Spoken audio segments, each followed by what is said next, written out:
deputado Henrique Fontana. O seu tom de voz pode ser seu, mas o ouvido é meu. Com a palavra, o deputado Arthur Maia, por 9 minutos, pela liderança do governo.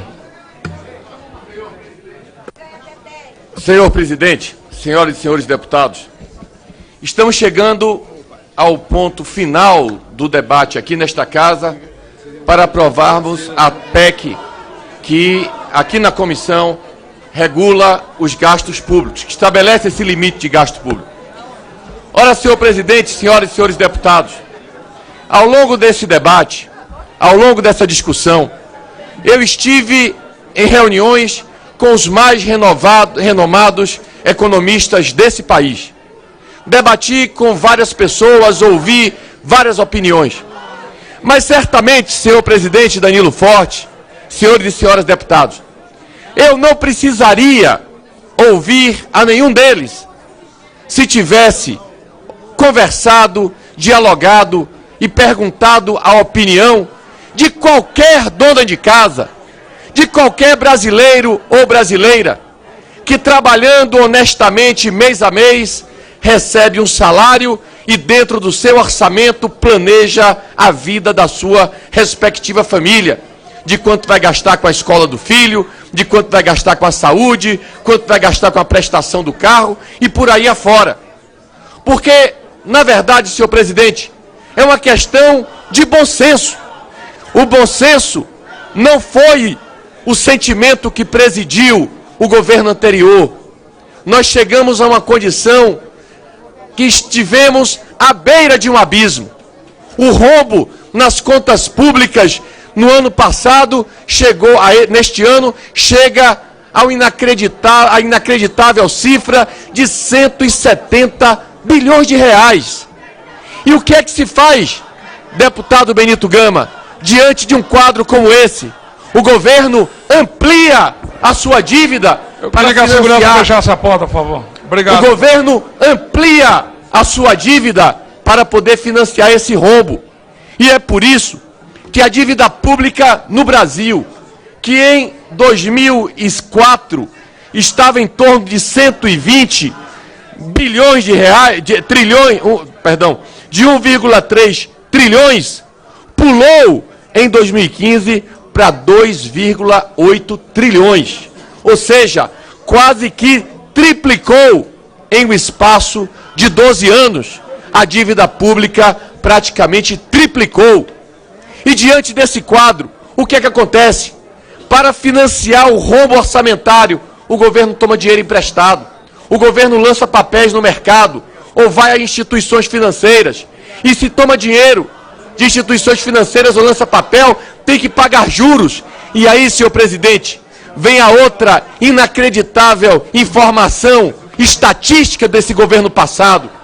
No ano passado, o Brasil, que em 2007 havia pago alguma coisa em torno de 120 bilhões, de 120 bilhões de reais de juros e serviços da dívida, pagou no ano passado 367 bilhões de reais. Ou seja, em um espaço de 9 anos, nós triplicamos o pagamento de juros. E eu vejo aqui deputados do PT, deputados da oposição, dizer que essa PEC é a PEC dos banqueiros. Ora, meu Deus do céu! Qual foi o ano que o banqueiro mais recebeu juros, recebeu serviço da dívida na nossa história? Foi no ano passado, no governo da presidente Dilma. 367 bilhões de reais pagos a instituições financeiras, seja com serviço da dívida, seja com pagamento de parcelas de juros que decorrem dessa inacreditável cifra de endividamento que nós atingimos. Então, senhor presidente, esse desequilíbrio só traz uma consequência. A inflação sobe, o juro aumenta e as pessoas investem menos. Se investem menos, acaba por gerar desemprego, porque a economia entrou numa profunda recessão decorrente justamente desse desarranjo do gastar mais, sem nenhuma medida, sem nenhum controle. E esse gasto foi que lançou a cifra mais perversa, que pariu, que criou a cifra mais perversa de toda essa ciranda que eles fizeram, que foi uma realidade de 12 milhões de desempregados nesse país. É a maior taxa de desemprego da história do Brasil. E eu vejo aqui o deputado Henrique Fontana dizer que o PT criou 22 milhões de emprego. Pelo amor de Deus, deputado, considero Vossa Excelência um dos parlamentares mais preparados dessa casa. É verdade, temos ideias antagônicas, mas Vossa Excelência é um homem preparado, um bom parlamentar, dedicado ao seu mandato. Como é que Vossa Excelência, diante de uma perda de emprego que leva a 12 milhões de desempregados, Vossa Excelência tem coragem de dizer que o governo de Vossa Excelência criou empregos? Me desculpe, deputado, não criou emprego, tirou o emprego das pessoas, e isso trouxe de maneira perversa a falência de muitas famílias.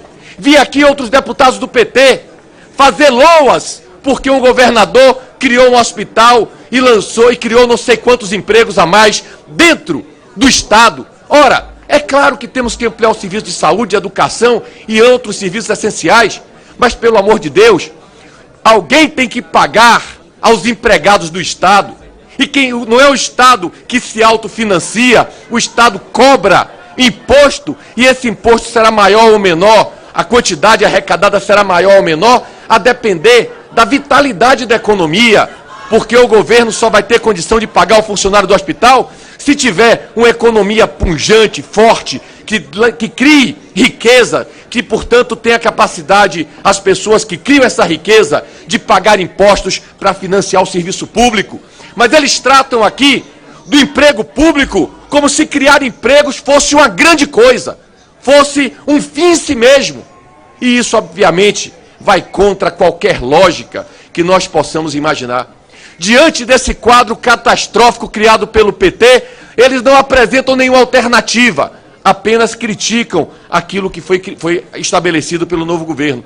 Ora, presidente, o governo atual, entre criar impostos, manter a inflação, tomar dinheiro emprestado, preferiu cortar despesas e, além disso, qualificar o gasto público. Esse é o caminho que vai salvar o Brasil. É absurdo vocês da oposição dizerem que o governo está privilegiando determinado gasto em detrimento de saúde e educação. É importante ficar claro para o Brasil. O que nós estamos dizendo aqui é que se o governo arrecadar 100, só vai poder gastar 100.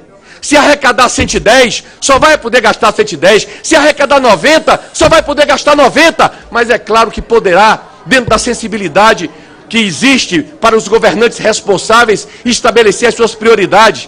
E as prioridades estão sendo estabelecidas, haja vista aqui as distinções que foram feitas pelo relator em relação à saúde e educação. Ora, senhor presidente, como líder do governo aqui, substituindo o deputado André Moura, eu quero fazer um agradecimento à sua pessoa, pela forma serena com que conduziu os trabalhos até aqui. Parabenizar o deputado Perondi, competente, sério, diligente, soube ouvir a todos e apresentou um relatório satisfatório, ouvindo a todos os que estão envolvidos nesse debate. Agradecer ao corpo técnico desta casa, agradecer aos senhores deputados e deputadas que têm compromisso com o Brasil, que sabem da importância de votar medidas que não são aquelas que são do populismo, mas são as necessárias. O presidente Temer poderia, como já disseram antes de mim, continuar com essa escalada irresponsável que quebrou tantos países do exterior, que quebrou tantos estados do Brasil, mas preferiu enfrentar o problema e no futuro ele será lembrado por esse gesto heróico que está salvando a economia do Brasil da irresponsabilidade daqueles que nos antecederam. Vamos votar pela aprovação do relatório e essa é a posição do governo a favor do Brasil. Muito obrigado, presidente. Obrigado, deputado Arthur.